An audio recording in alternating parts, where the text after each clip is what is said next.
Subtext and implied meaning. Powerful stuff. The power of unspoken words come with it a deeper emotional truth.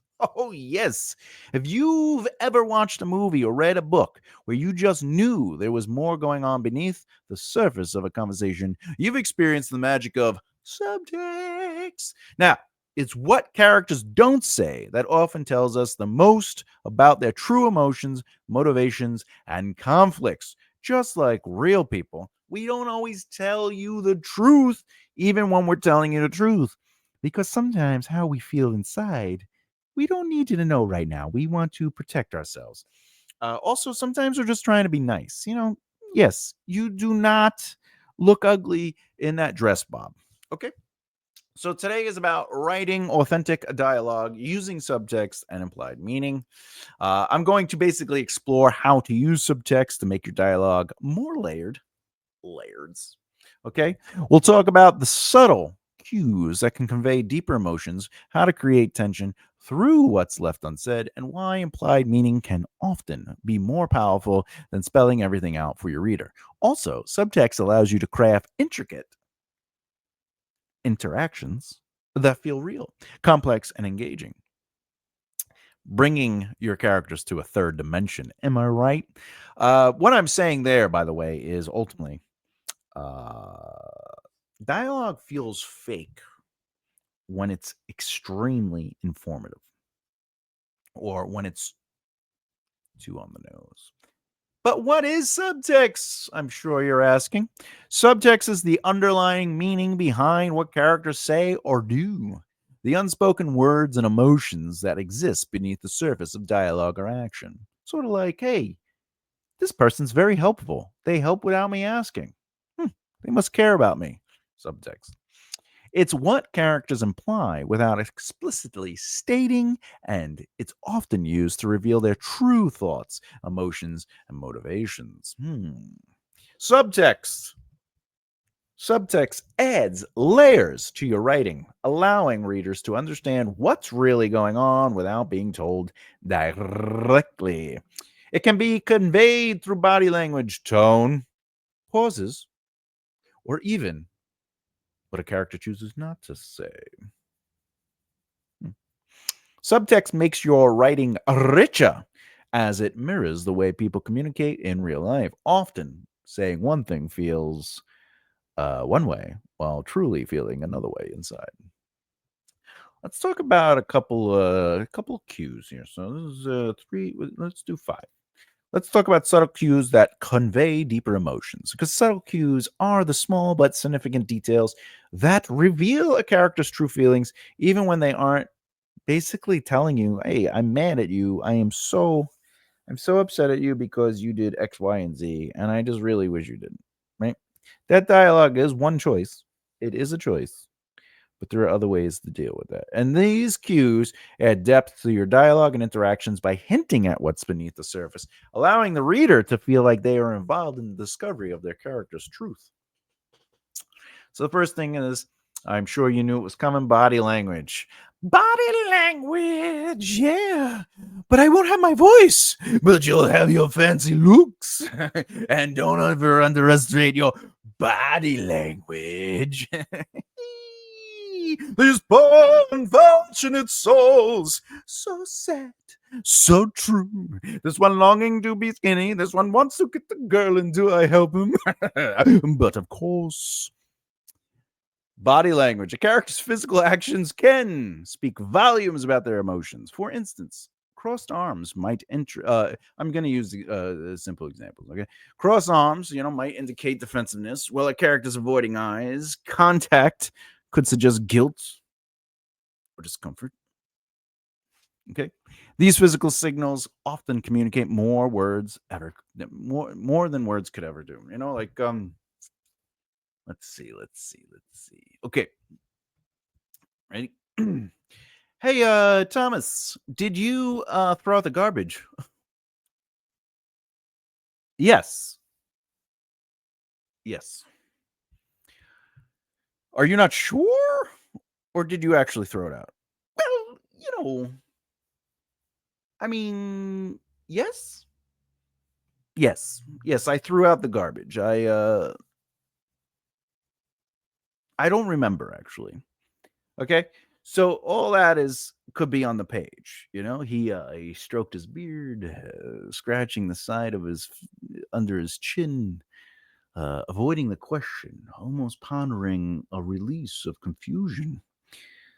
I'm not. Yes, I think I did. Yes? Question mark. Right. Another thing you could do is something comes up in the story, and somebody's like, how did they get into the back room if it was supposed to be locked? And then, like, one of the characters slowly walks out of the room, trying to not be noticed because they were the one who did it. Subtext, body language. All right. Pauses and hesitations.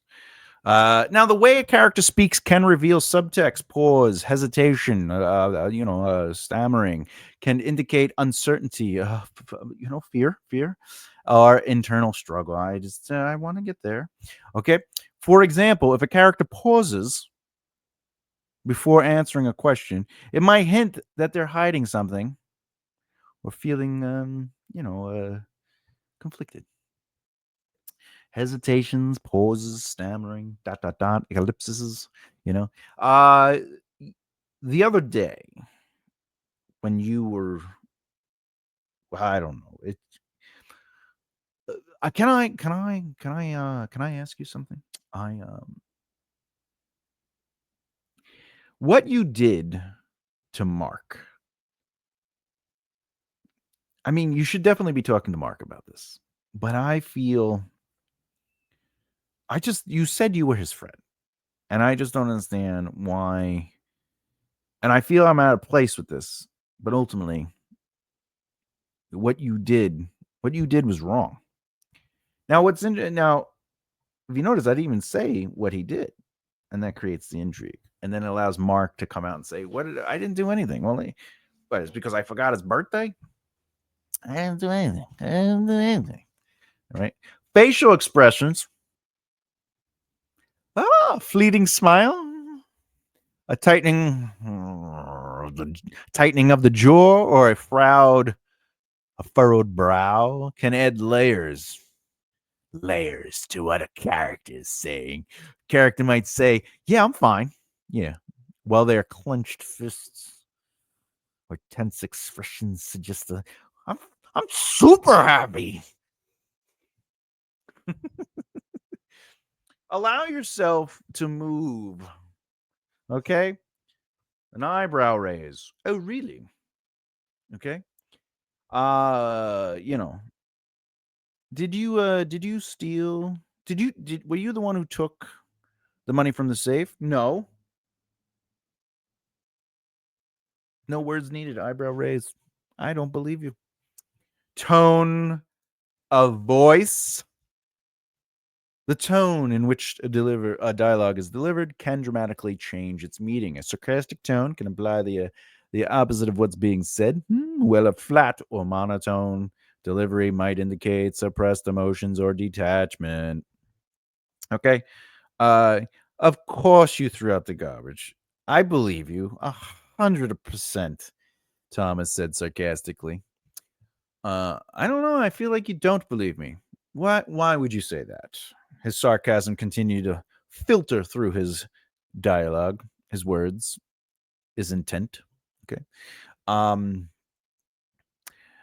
Maybe it's because I just have complete faith in you. His flat tone paused the conversation. All right. Choice of words. Subtext can also be conveyed through specific words and character choices. For example, a character who says, "I suppose I'll be there," instead of "I can't wait to be there," might be revealing reluctance or lack of enthusiasm. The word choice itself becomes a subtle indicator of their true feelings. There is a difference between, uh, "I did do it," versus "I'm working on it." Those two things mean something different, right? So, if it's did you finish your work? don't worry. On Friday, we'll be able to go over it on Friday. So you're working on it. Yeah, yeah, I am working on it, but I still have 3 days. Okay, and then you get there, and on Friday they didn't touch it, and they go, "Well, I was working on it. It was in my head. I wasn't actually physically writing anything. I was in my head. I was working on it." Right? Those words all means that you'll have it. Don't worry. I am working on it is a lie, right? So like there is word choices do influence word choices to behavior will influence character. So you want to pay attention ultimately to these cues. So dialogue works on many levels. Now, another thing you want to do is pretty much create tension with what's unsaid, because one of the most useful tools for writing with subtext is the ability to create tension through what's left unsaid. Often, the absence of words can speak louder than dialogue itself, leaving readers to wonder what a character is truly thinking. So here's a couple of things. This is 5 things. So unanswered questions. Have characters ask questions that go unanswered. For example, why did you leave last night? And the other simply changes the subject. It leaves the question hanging. So, why did you leave last night? Okay. For example, if we did this, why did you leave last night? Like, crossing his arms. Like I said. All right.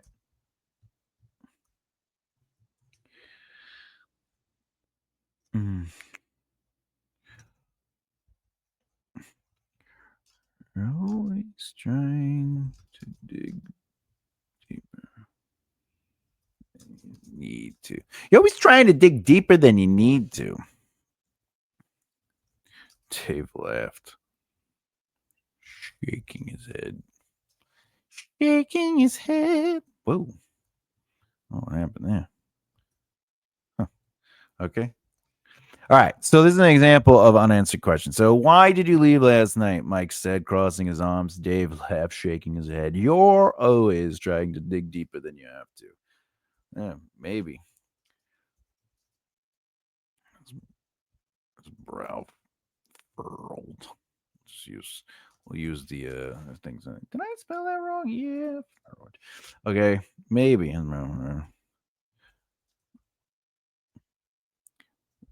I still need to know.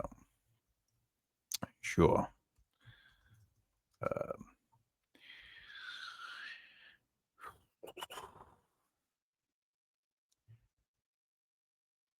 Like it matters, but I,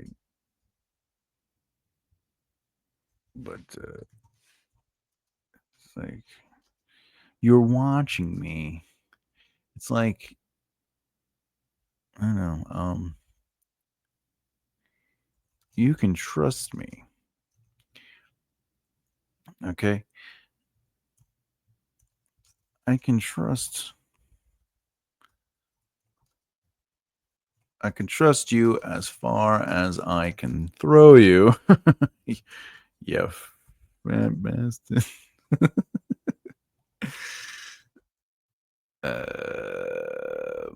Like step forward, leaning his leaning his hands on. Oh, leaning.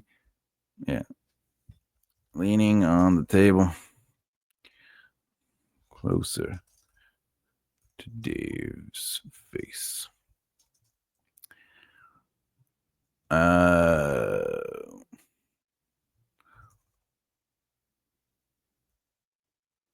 Where did you go last night and why? I went to your sister's house. Okay. We've been seeing each other. All right. So anyway, so that creates a little bit of tension. They're trying to get through it. There's a little bit of character coming out. Why did you leave last night? Mike said, crossing his arms. Wait. Let's see if I can do this. Okay. Why did you leave last night? Mike said, crossing his arms. Because remember, Mike said, comma, crossing his arms means he's doing it while he's speaking. So visually, it would be, why did you leave last night? Mike said, crossing his arms. Dave laughed, shaking his head. You're always trying to dig deeper than you need to. Maybe. His brow furrowed. But I still need to know. Sure, I'm like it matters, but you can trust me. I can trust you as far as I can throw you, you fat bastard. Mike stepped forward, leaning on the table closer to Dave's face. Where did you go last night and why? Oh, let me. His voice deepened, filled with authority. I think I spelled that wrong. Oh, no. I went to your sister's house, okay? We've been seeing each other. All right? Anyway, so it gets there through the thing. All right. How about meaningful silence, though? Oh my God, I vanished.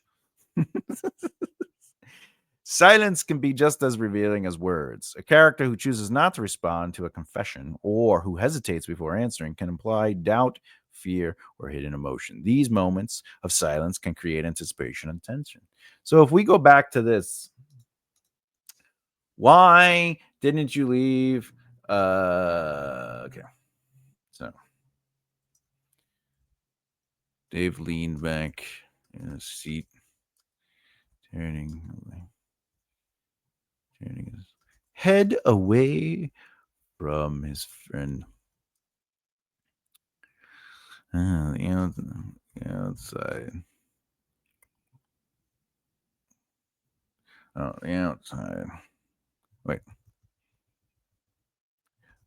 Only a few feet away. Oh, freedom. Freedom. Open itself to him. Only a few feet away. He could be outside.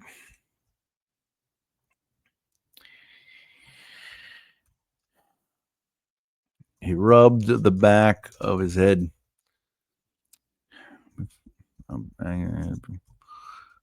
War leaning forward to the table. Leaning forward, resting his elbows on the table, his head on his hands. Okay. And then we could take away this. You're always trying to dig deeper than you need to. Maybe, but I still need to know.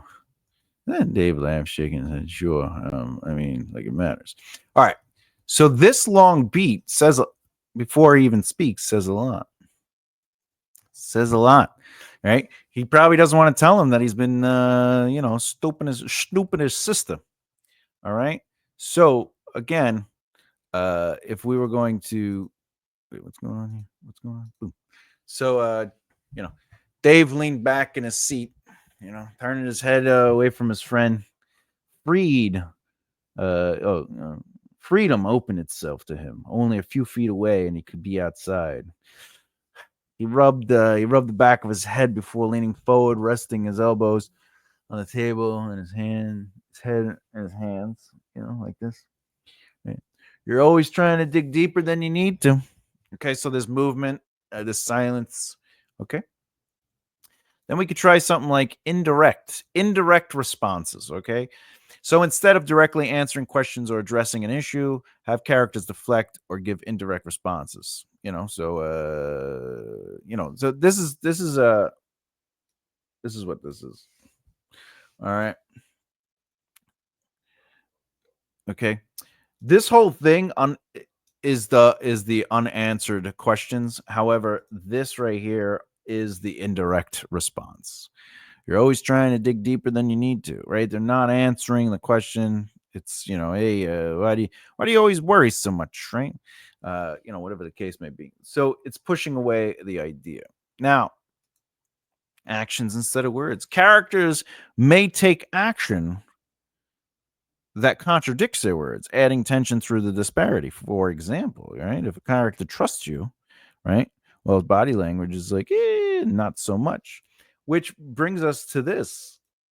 Everything that Dave is doing is telling Mike, I don't think I trust this guy's answers, right? Even this, we've been seeing each other. He said, wiping the sweat from his forehead. Wiping his wiping the sweat from his forehead. Not because he knew it was there. His body. Oh, not because he knew it was there. Whatever. We'll just keep it like that. Okay, so this is actions instead of words. So he said wiping the sweat from his forehead, right? We didn't do anything. Just hung out.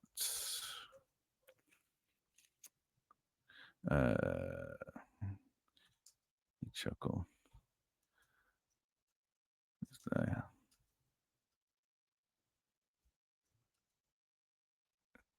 Oh, said laughing. Right. His silence. Oh. Mike glared at him. Unamused. All right. And then you could have Dave go. Dave shrugged. I'm joking. Seriously. Nothing happened. We're just friends getting to know one another. Okay. One another. All right. Okay. So as you can see, there's a bunch of techniques being used in here to create tension and allow the dialogue itself to move, all right, through subtext. There's a lot of subtext here. There's a lot of subtext here that's telling people one thing, but hiding what's really happening. One of the things I really love about writing is subtext. I really love to allow behavior. If you read my books, there's a lot of behavior. There's a lot of behavior. I show characters through their behavior. I show their position in life through their behavior. I rarely will be like, Mike glared at him, unamused after having worked a full day in the office as an accountant. He didn't have time for Dave's sneakiness and wanted to get to sleep when he knew, but that's something was up and he had to get the truth. Like I rarely would write like that. I've seen this though. I've seen this in books where, and there's nothing wrong with this, by the way. This isn't a bad technique. It's just, to me, I rather imply a lot of this. So like unamused. So Mike glared at him, right? The weight of a full day on his shoulders. That's he worked a full day. Okay. The weight of a full day dealing with numbers on his shoulders. Okay. He glanced down at his watch. Glance at his watch, adjusting it on his wrist. Sigh. Long. Unamused. Followed his glance, his eyes to Dave, sitting across from him.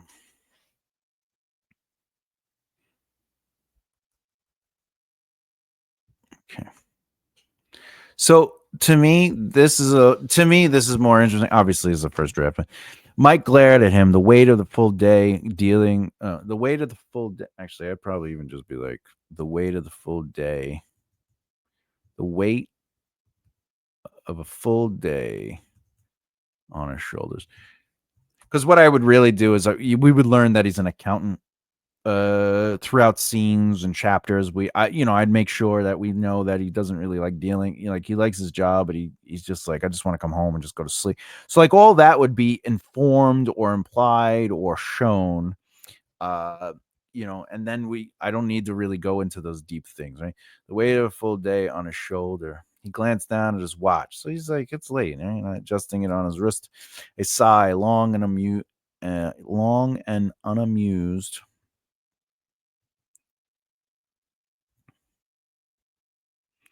A sigh, long and unamused, followed his eyes to Dave sitting across from him. Dave shrugged. I'm joking. Seriously, nothing. All right. That's sort of how, like, my writing. Well, this whole thing kind of represents a little bit of my writing, but I like to show all this. Behavior is so important when it comes to subtext. This to me is allowing the reader to be a part of the discovery and experience the character's emotion. I don't really like going too deep into their exact thoughts.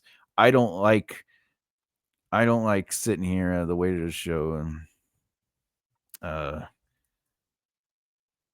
frustration dealing with Dave on the regular wasn't something he had planned after his job, after coming home so late. He wanted to just go to sleep. Like, to me, I don't like that.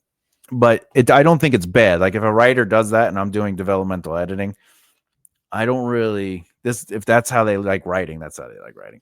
But to me, I want to see. I know, right? Too.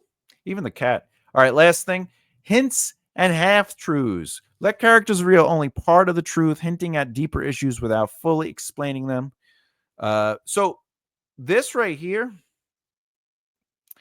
I'm joking. Seriously, nothing happened. We're just friends getting to know one another. But he did say, I went to your sister's house. Okay.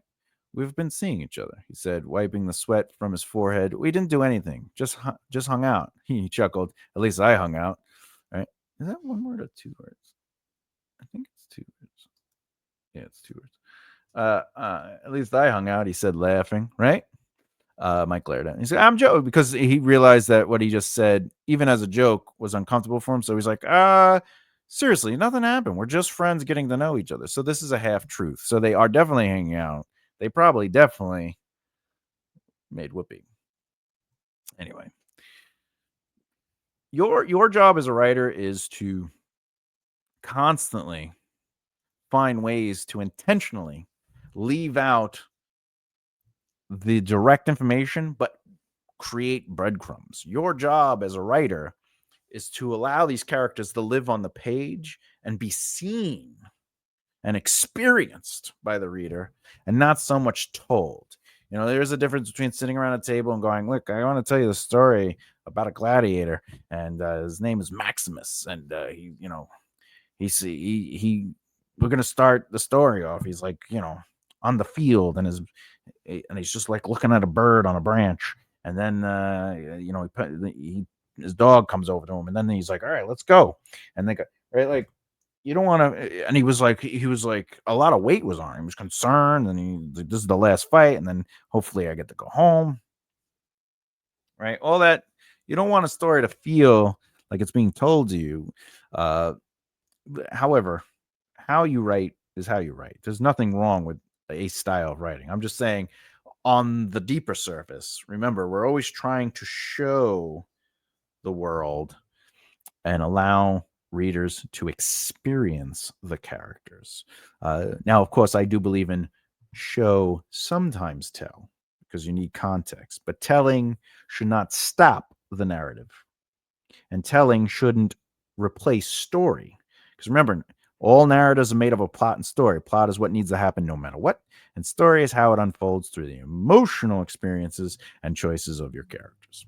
With that said, uh, let's just do why implied meaning is more powerful. Implied meaning can often be more powerful than directly stating anything because it engages the reader on a deeper level. The engagement is that they have to think and make choices and experience it themselves. I know, baby. When you allow readers, you want to come up? Come on. Hmm? When you allow readers to read between the lines, you're inviting them to become active participants in the story. Okay, remember this, unfolding through the emotional experience and choices of the characters. All right. When they can experience the story, this kind of engagement makes the reading experience more immersive as the readers have to infer, interpret, and draw their own conclusions based on subtle clues. They're a part of the experience, they are discovering it. It adds a layer of complexity that keeps them intrigued. However, you still have to have clarity, have to have context, right? Because you don't want it to be confused. You don't want to be so vague or so subtle that it's like, what is going on here? All right. Because then it would be bad dialogue. It was like, hey, what? You know what? No, you got to tell me. Uh, I just, like, no, clean that up. Moreover, implied meaning mirrors real life, where people rarely say exactly what they are feeling. By using subtext, your characters become more relatable as readers recognize those unspoken emotions and motivations that they see in themselves and their own experiences. This approach not only adds depth to your characters, but also makes the dialogue feel more natural. Finally, implied meaning allows for multiple interpretations, which can make your story connect with wider audiences. Readers may interpret a scene differently based on their own experiences, giving the story a personal and lasting impact. When you avoid spelling everything out, you create space for mystery, tension, and emotional nuance, elements that make your writing memorable and meaningful. Okay. Uh, okay. Let's final thoughts. Final thoughts. Now, just remember, subtext and implied meaning are what give your dialogue that extra punch of realism. When your characters aren't saying exactly what they mean, it's often because in real life, people rarely do. They dance around their emotions, hide their vulnerabilities, or reveal themselves in unexpected ways. By using subtext, you allow your readers to engage actively with your story, to pick up those nuances, and to feel the tension simmering beneath the surface. I say story because they are engaging actively with the story unfolding through the characters' emotional experiences and choices. Now, you should be practicing this in your writing. Think when you practice this in your writing, I should say, think about what your character wants to say but can't, and how that tension could play out in their actions and words. It's a powerful way to make your dialogue feel alive and leave a lasting impact on your readers. And remember, just like life, sometimes it's what we don't say that holds the most meaning. The small hints, the unspoken truths, they're the heartbeat of truthful storytelling. Remember, everything needs to be truthful. So, it doesn't have to be explicitly stated, but it does have to be truthful. Their fear has to be truthful. Their strength and courage, truthful. Their lies need to be truthful. They need to be truthfully deciding to lie. So, if you're feeling the need to rush or lay everything out explicitly, maybe take a moment and consider what's unsaid. You might find that there's more power in silence. So, if you catch my subtext, I do want to say this though. Always feel comfortable writing your first draft, how you write it. Don't worry about thinking too deeply about things. It's because a lot of that should be done in the outlining process. But when you're writing out the draft, it's okay not to think about the sentence structure and all like the yes, you're trying to write pretty, try to put a little bit of thought in, but you're not sitting there doing a lot of work. And you shouldn't have to because it's the first draft.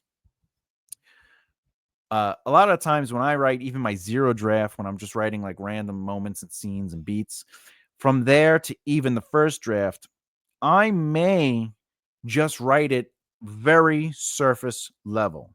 I'll be like, hey, I'm very mad at you. I wish you would have told me what you were doing.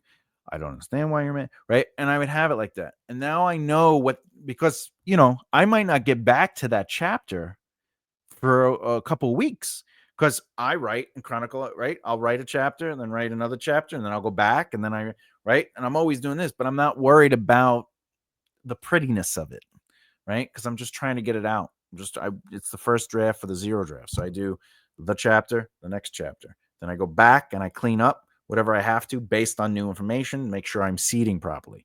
And then I do that to the next chapter, and then I go to the third chapter. And then I write that out, and then I go back to the first, second, third, and then I go to the fourth, and I go, right? And that's how I build, because I build small. I start with a couple ideas, the outlining beats, and then I add to those beats, and then I go back and I add the seeding. It's very, very fun. But by the time I'm ready to write the first draft where I go in and I make it pretty, that's when I get to look at conversations and go, okay, I know what the dialogue is. Now I can add the subtext. I could add sort of a little bit more. Because even though with this, I just did this in real time. This is very rough. To me, this is rough. I would clean it up. This is too dirty for me, etc., etc. I do like this. This came out nice. I also kind of like the idea. I didn't. By the way, at first I didn't realize I was going to make Dave with his sister. I did it as a joke, and I like the fat bastard line. I was just playing around with that, just being silly. But ultimately, you do find the character. By the way, this is an important right here. I can trust you as far as I can throw it. I know that's a pretty cliche line, but I can trust you as far as I can throw you, you fat bastard. I did it as a joke, but I do that too. Like when I'm writing, I'll play around with saying something, not like, you are a piece of, shite, right? But I'll write something that kind of like trips up the dialogue or trips up the scene. Like Stephen King, he throws the monster in the corner. It's a proverbial monster, but and sometimes a real monster. And the reason I do that is because how I like to see how he reacts or how characters move to these beats. And it just sometimes it feels good to sort of like just change it. There's a character that I have that he doesn't curse, not because he's like a goody two shoes. It's just he just didn't grow up around it. And he's like in the city for a little bit, and like everybody he's met in the city curses almost. Because he's a village boy. And and there's just the moment where he curses, and it's just he does it. It's impactful because it makes sense, but it moves the character. You're like, oh, nice, So you got to keep that in mind. All right. With all that said, next video in the series will be. By the way, this playlist is called "Actions Speak Louder Than Words." Okay. Because it's always about mixing dialogue with behavior. Okay. And with that said, dialogue, pace, and rhythm, creating a natural flow of conversation and varying the pace to match the scene's intensity. So when to give those big long monologues, when to break up those monologues, when to keep it boom, boom, boom, boom, boom, right? And you got to listen to it like music. Right?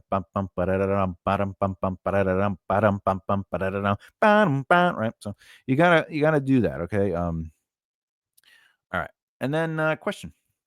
Have you ever struggled with adding depth to your dialogue or felt that something was missing? Let me know in the comments below. Tell me how you dealt with it and how you broke past it, or if you still need help with it. If you like what you've been watching, please subscribe and hit the bell icon so you don't miss out. And also, thumbs up, please. It really does help. With that said, keep developing the right mindset. I'll see you next time. Bye.